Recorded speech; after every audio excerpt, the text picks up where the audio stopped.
Hello and welcome. This is Omar Torres, and you're listening to Pop Therapy, a podcast that explores the intersection between psychology and pop culture. There's so much to unpack. So join me and let's get started.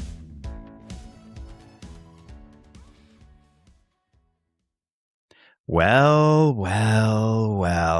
If it isn't my podcasting studio space, just kidding. It's just my apartment, which I guess technically then what that means is any space is can be and thus is a podcasting studio. All the world's a podcasting studio. Eat your heart out, Billy Shakespeare. Yeah, I nicknamed him. I'm calling him by his Christian nickname, Billy Shakespeare. So let's get right down to it. This is going to be a mini episode today. Obviously, it's video, as you can see. Welcome to this hellscape that is video. Oh, by the way, I know this eye is bigger than this eye. I don't need to hear it in the comments. What I want are solutions. Solutions in the comments would be fine. And nice. I want a nice tone. Okay, so if you're like, hey, one eye, do this.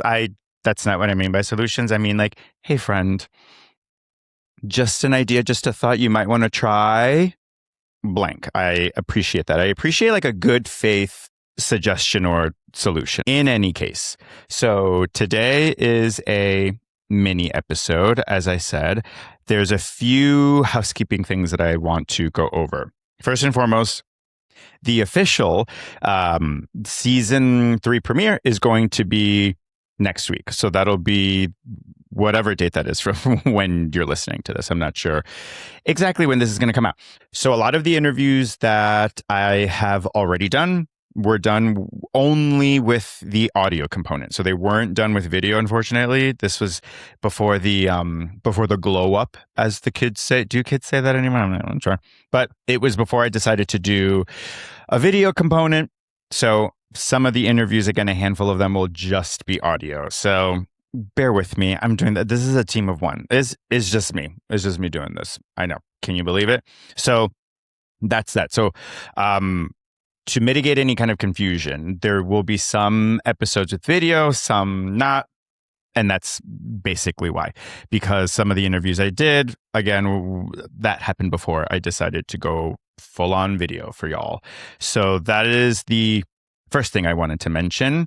The next thing is that, so ever since I've been recording, this isn't new, but I always have a notebook here with notes just to keep track of my show notes, I guess, to keep track of my thoughts and just to, stay on track and stuff like that. So this is my handy dandy notebook. The reason why I'm sharing this factoid with you all is because you will see me either pulling this up and looking at it just right in your face. I'm not going to try to hide it, or looking down and glancing at them like this. Look, I just did it right now. I'm not on my phone. I'm not like answering text messages. I'm here. I'm present. I'm here. I'm grounded. Okay. But I need my notes. All right. I can't. This is full. Some might say empty, but it's actually full. So I need a little bit of help to keep track of things. So that is that. For season 3, and I don't know how long I'll be doing this for, but for season 3, I'm going to be doing basically like a recap of the latest season of couples therapy. So today's episode's a mini episode that will actually be about the practice of couples therapy. And then season 3 will be a mix of the interviews that you all know and love me for, as well as the Showtime show Couples Therapy, kind of like a recap situation. I'm really excited to basically give you all my own clinical take on things, but I also will be inviting folks to recap it with me. So it'll be other clinicians and professionals, of course, but it'll also be folks that aren't necessarily in the mental health field, but maybe love the show or have really interesting takes or are, in my eyes, very thoughtful and maybe good folks to have on to talk about that show. So season 3 is going to be a little bit different in that way. Will I do every season of couples therapy? I'm not sure. We'll see how this goes. I'm considering it. I think that might be cool to do a mix of both. We'll see what happens. That is really, that's really it as far as housekeeping stuff goes. See, like now I'm looking at this and I'm like, is this straight? So it's hell in here. So, okay. Like I mentioned before, this is a mini episode, and today we will be talking about the practice of couples therapy, not the show, but the general practice. And this is something that I get a lot of questions about, couples therapy, generally speaking.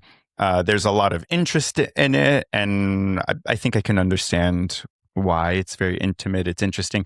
I also think a lot of couples want to know, a lot of individuals want to know if they're the only one. They want to have a sense of what do other couples struggle with or fight about.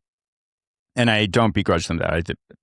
I'm also curious to know those things. And I myself am someone that is obviously interested in the practice and the process of couples therapy and just like what other couples are up to, basically how they navigate things like arguments and challenges and hurdles and all that good stuff. So I do, of course, understand the intrigue and have no issues like answering questions about that. I thought today I would talk a little bit about some of the things that I look for in a good couples therapist, in a good couples therapy session. And when I say what I look for, yes, I mean in my own couples therapy work with my boyfriend, but also, I guess, more importantly, or more specifically, rather, is this is what I aim to do when I am doing couples therapy. These are the things I keep in mind. And by no means is this an exhaustive list. It's not every single thing, so bear with me. But these are the things that come up for me when I'm thinking about, Omar, how can you ensure a good couples therapy session? How can you ensure a good couples therapy fit? How can you maximize growth and healing and trust and just like good teamwork altogether? And these are the things that I wrote down. I sort of prompted myself to think about what makes for a good couples therapy session and a therapist and a fit. This is not every single thing that makes a couples therapy session good or helpful. So here are some of the things that I do as a couples therapist. Here are some of the things that I take note of and that I aim for, some targets that I aim for when I'm doing couples therapy for a couple. So the first thing I have here, and this is in no particular order, by the way, but the first thing I have here is noticing the cycle and then talking about it. So typically, I would say within the first 2 to 3 sessions is when I recognize the cycle. Sometimes it takes me a little bit longer, maybe 4, but usually, typically within the first or second session is when I say to myself, I think I have a sense of what the cycle is. I think I have a sense of what the dynamic is and of what the argument cycle is, or what the tension cycle is, the thing that's causing a lot of friction, right? I typically start to get a sense of what that is by the first and second session. I, of course, need more time. I take in more time. I do more sessions and I think more about what that dynamic is. I build on that, right? So like I have a hunch, I have a sense. I'm like, oh, I think I see it. And then that sense, that vision of the, let's say the contentious cycle, the fighting cycle, the argument style really takes shape the more sessions that we have. So first and foremost, I do my best to sort of see what that pattern is, what that I call it a dance a lot. And what I mean by a dance is that it almost it's like so well practiced, the cycle between a couple.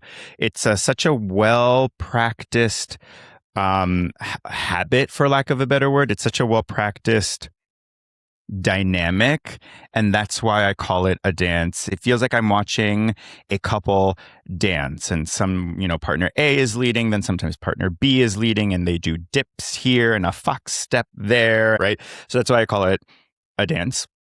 It's also a little less stigmatized. It's a little less stigmatizing to call it a dance, because again, I feel like this is something that's co-created. I don't look at fights and arguments as a bad thing. And I don't think friction or tension is a bad thing. So I will often refer to it as the dance that I'm seeing or the dynamic that I'm seeing. And I'm doing my best at observing what's the dance, what is the dynamic that I'm noticing. And then through more sessions, of course, and more probing and asking more questions and then seeing how the couple responds, I get a better and better sense of what the dynamic is and like what's going on. And I also get a really good sense of where communication starts to fall apart, where it all kind of breaks down. I also am looking for that. I'm looking for kind of like a story arc, like the beginning, middle, and end. It's better to look at it more circular, to think about it as a circular thing, because it's something that keeps repeating itself. And I did use the word cycle. So circle works. So I look at the beginning, middle, end stages of this dynamic, and I start to get a sense of how it all unfolds, how it all breaks down, or how it all escalates, how it all leads to moments of really, really intense friction or tension, or just like straight up like the fighting, right? So that is one of the things that I am looking for, probably the main thing that I'm looking for, honestly.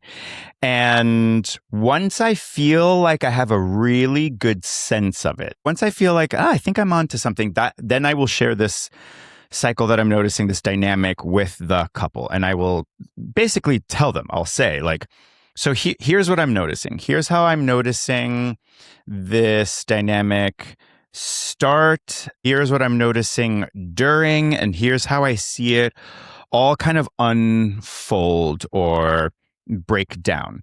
Here's where it all kind of like escalates and it gets off track. And I make sure to bring that to the couple's attention, right? Because awareness can be helpful. It's not always helpful, unfortunately, but with the work that we're doing, I want to make sure that everyone's on the same page. And so one of the ways that I establish that as a couples therapist is by letting them know, here's what I'm seeing, and here's what I am trying to help you navigate. Here's what I'm trying to help the couple navigate. I like to give couples, not just couples, individuals too, like a pretty good sense of how I'm conceptualizing the case, right? Like, how am I seeing it? What am I seeing? And what are the steps I'm going to take and why, sort of thing. Like, I like to let clients in on my thought process a little bit. Again, it helps kind of establish the fact that we're all in this together, that we're a team in this, trying to figure this out, and that I'm on their side, essentially, right? And I think that can be really helpful and relieving for a lot of people to know what I'm thinking about, what I'm seeing unfold during the session in my office or on a Zoom. So one of the things that I will do is allow myself to bear witness to a fight, let's say. I have to be careful about this because seeing a fight can give me a lot of data, but I have to be careful not to let it go on for too long.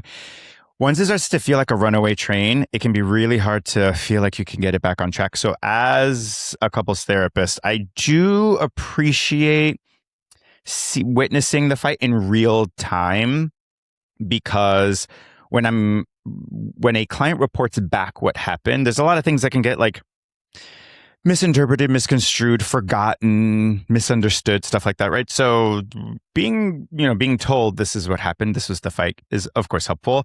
It can be incredibly helpful for me to witness it in real time. And I've found it helpful in the past.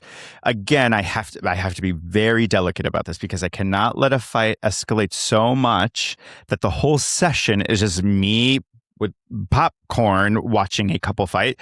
That's not the point of therapy. The point is for me to interrupt that and to shine a light on that, bring some awareness to that, and hopefully drive change. So it can be helpful. I have to be very careful about how long I let that go on for and whatnot. So the other thing I like to keep in mind as a couples therapist is that I'm trying to get at the actual meaning behind what's being said, like what's really being said here. And what I'm doing as a couples therapist is speaking to the underlying emotions, the underlying fears, concerns. I'm trying to get to what does it mean that you are upset that your partner forgot your birthday, right? And what does that reflect about what's important to you, what's meaningful to you? And in some instances, it's about closeness. So it's not so much about wanting gifts or wanting to micromanage. It is often something about closeness, right? And feeling disconnected to your partner. And it's not just birthdays, it's lots of things. It's, chores and responsibilities. Your behavior communicates a lot to your partner. And as a partner, you're sort of constantly trying to understand what it means, or you are taking in things in a particular way because you have a particular lens and you have a particular history. So when partner A says, "Can you take out the trash?"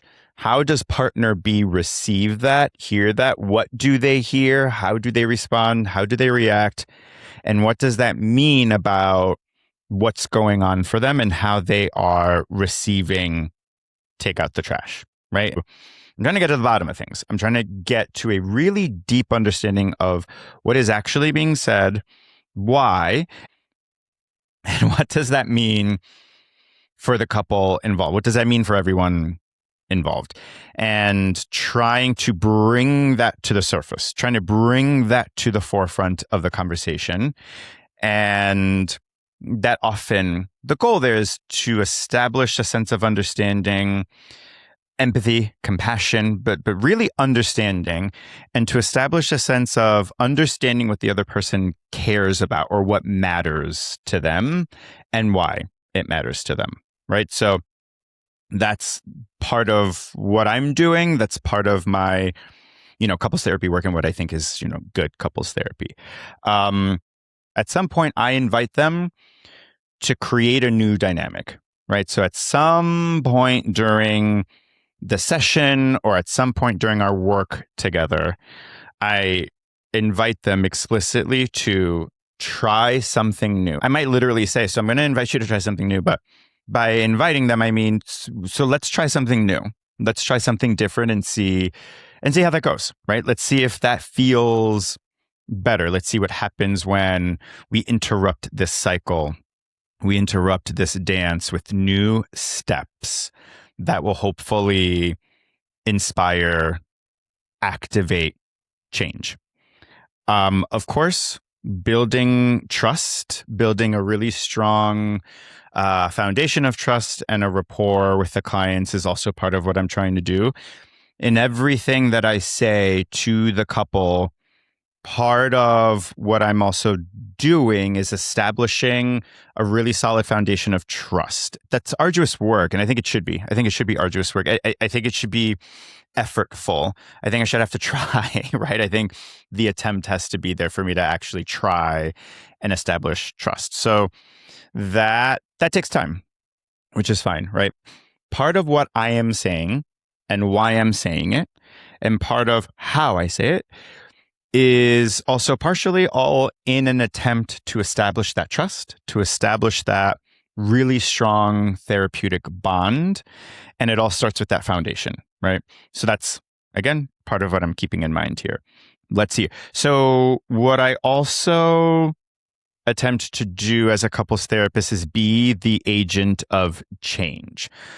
What I mean by that is I am here to speak specifically to like establishing a new habit, a new well-trained habit. And some of that requires me to talk a little bit about like what's in it for them, right? And what's in it for everyone involved to do something a little bit differently. And I sort of have to be motivational in this way. I have to sell it sometimes, you know what I mean? Which again, I think is fine. I don't have a problem with that.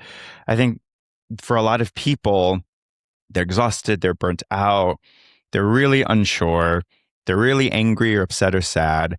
And I really kind of have to sell it to them. I have to kind of like sell them the dream a little bit. And it's in earnest. It's not, I'm not being like a used car salesman about it, selling someone a lemon, but I am in fact talking to them and hyping them up about the possibility of change and how lovely that can be. So that's what I mean by being an agent of change.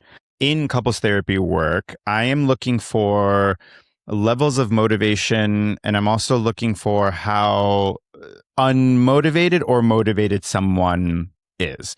And so in many cases, there's often a client or one partner who is highly motivated to be there, highly motivated to adapt some of the changes, to sort of like really get to work.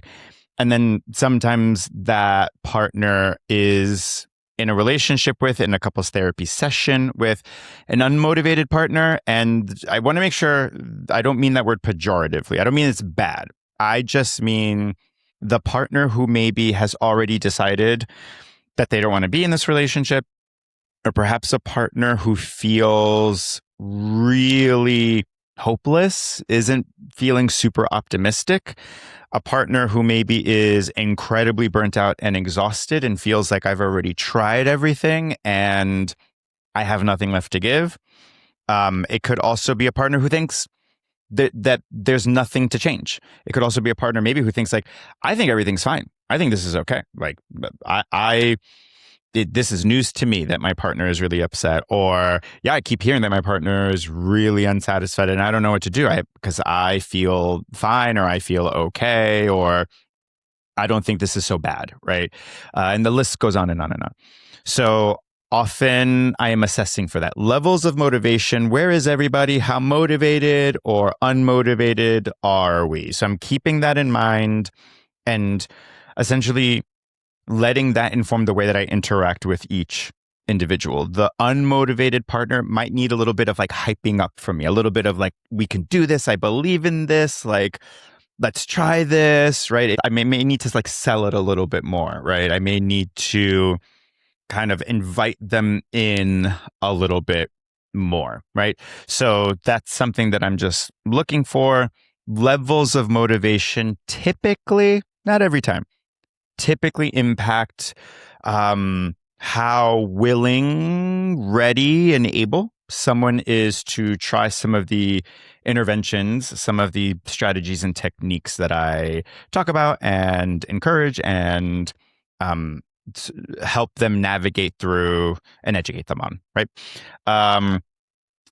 One super important thing that I talk about in couples therapy sessions, usually the first one, maybe the second one, which is what couples therapy is not. And I think that's like super helpful to talk about, which is couples therapy is not a session or sessions where the couples therapist is there to fix your partner or change your partner. And that's what a lot of people think and hope that it is. And I get it. I don't begrudge you that, but that's not what it is. A lot of partners come in and they go, hey, couples therapist, here's my partner. Fix them. They're a pain, or they do this wrong. Fix my partner. And that is not what couples therapy is. Couples work, true therapy is everyone involved taking responsibility for their part in what has been co-created, in the dynamic that has been co-created. I really do my best to establish that early on, and then I set that tone, and then whenever I feel so compelled to, whenever I think it's necessary, I remind them of that. This isn't about what your partner needs to do differently. This is more about, what do you understand about the difficulties here? What do you understand about the differences here that are coming up? And what are you willing to do, going to do, in order to establish and help establish a new dynamic, a new way of problem solving, of talking, of negotiating, of arguing, essentially fighting really well. What are you willing to do in order to get that? So couples therapy is not the therapist just sitting there changing one of the partners or telling one of the partners, you really need to, this is what you need to do. Yeah, it's not really that. Barring anything extreme. I mean, and I think every person involved in the relationship gets their sort of, almost like one-on-one time during the couples therapy session, although it's not really that, but they get a little bit more the focus and like the intention and a little bit more of the push, let's say, or the invite, a little bit more of the invite. Like, hey, I'm inviting you to participate in a different way here. And it goes back and forth. You want it to generally feel balanced. There are times when I am focusing a little bit more on one partner. That is mostly driven by like what's coming up in the room. Maybe one of the partners is feeling super intensely. Maybe one of the partners is kind of checked out, right? But there's something that's going on that is informing, let me stay with this partner and see what I can bring to the surface and see if I can, in the meantime, help the other partner that's not getting as much focus in that moment. Let me see if I can like invite them in also. I'm doing a little bit of modeling too, right? Like a little bit of, it's almost like, hey, partner B, pay attention to how I'm talking to your partner A, because I want you to model this. I want you to borrow some of this and use this to your advantage moving forward when I'm not around, right? So there's a little bit of that going on. I normalize a lot in couples therapy. I talk a lot about the developmental process, for lack of a better phrase, of a couple, like how it often looks, you know what I mean? The stages of coupledom. I normalize a lot of the tension that they feel, and I normalize fighting and arguing. I don't normalize abuse. That's the difference. I think fighting is okay, arguing is okay, tension is okay. What I do not normalize or allow is abuse. So like name calling or, really like explosive yelling to the point where it's not even really communication anymore. It's like not even really therapy anymore. It's just abusing someone. It's just like screaming at them, talking at them. And that's not really therapy. So I make room for arguing. I make room for differences. I make room for tension. I do not make room for abuse. So I just want to draw that distinction for everybody.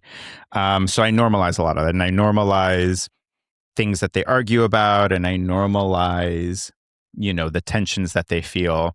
I also normalize the fact that most arguments are left unresolved, and some of the most successful couples that have been studied, that have been interviewed, they're not successful because they figured out the perfect answer to every single one of their fights. In fact, most of their fights, there isn't a perfect answer.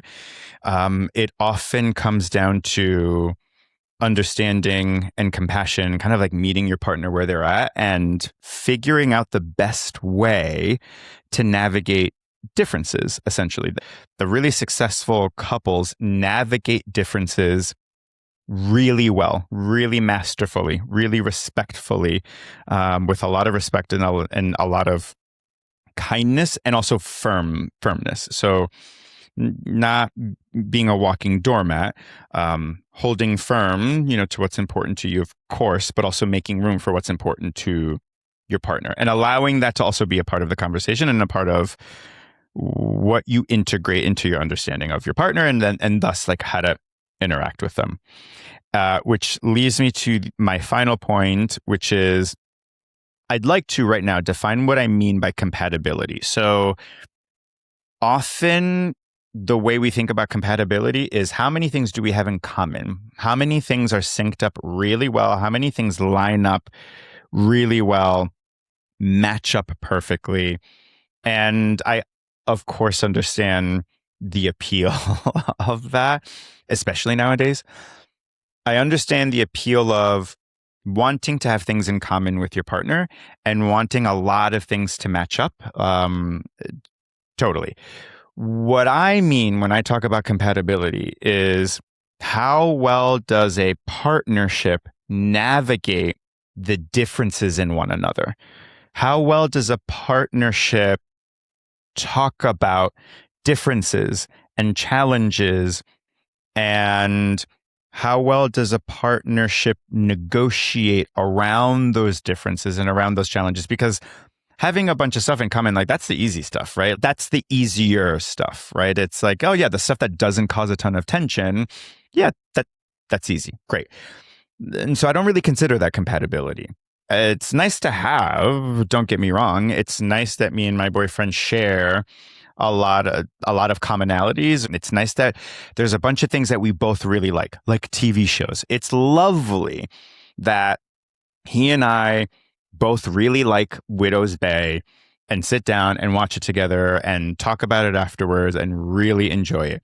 But what I mean by compatibility is how well do you navigate a conversation around when one person loves a TV show and another person hates the same TV show or really doesn't like that TV show?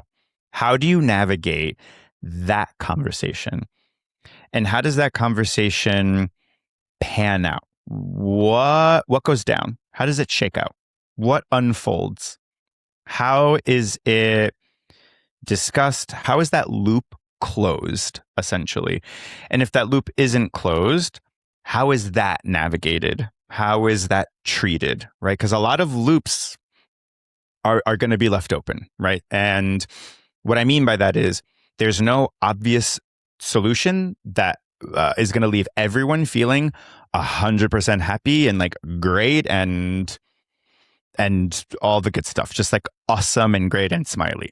Most of the time, you're going to be left with a level of like, okay, I didn't get everything I wanted, but neither did my partner, right? And we're both sort of negotiating here and making room for the other and compromising, and that can take on different shapes and forms. So that is what I mean by compatibility, is like how well do you problem solve the stuff that has friction around it? How do you problem solve differences? How do you love the stuff that's different about your partner that maybe really scares you, or the stuff that stresses you out, maybe even some of the stuff that upsets you? How do you still love that part? And how do you not get swept up and lost in all of that? How do you remain interdependent? How do you develop symbiosis, right? So we're a team, but we also have our own individual identities, and we also have differences that aren't going to go away and shouldn't go away for that matter. So that is what I mean by compatibility, and that is, I guess at the core, I would say, or it's certainly one of the elements of the core of what I talk to couples about, what I help them navigate, what I guide them through, what I instruct them on. It's a little bit of me revealing to them what a partnership actually is, which is that, and what compatibility actually is, which is that. That's the rich stuff. That's the good stuff right there. And that is, when done really well, when talking about differences and having difficult conversations and arguing or fighting, when that's done really well, really masterfully, that's what I see in really, really successful or healthy or long-lasting couples. And that's pretty much it. I'm going to leave it at that for today's mini episode. Like I said, next week starts season 3. Yay, season 3. It is going to be a mix of the interviews and doing some recaps of the show Couples Therapy. I hope you guys enjoy it. I feel really passionate about couples therapy, the show, and couples therapy, the practice. So I really hope that comes through. I think it's so cool and interesting. And again, I really hope that comes through in season 3 through me. So as you know, I am a therapist, but this podcast is no substitute for good old-fashioned therapy. So take what's useful, leave the rest, and don't forget, therapy makes you hotter. Bye.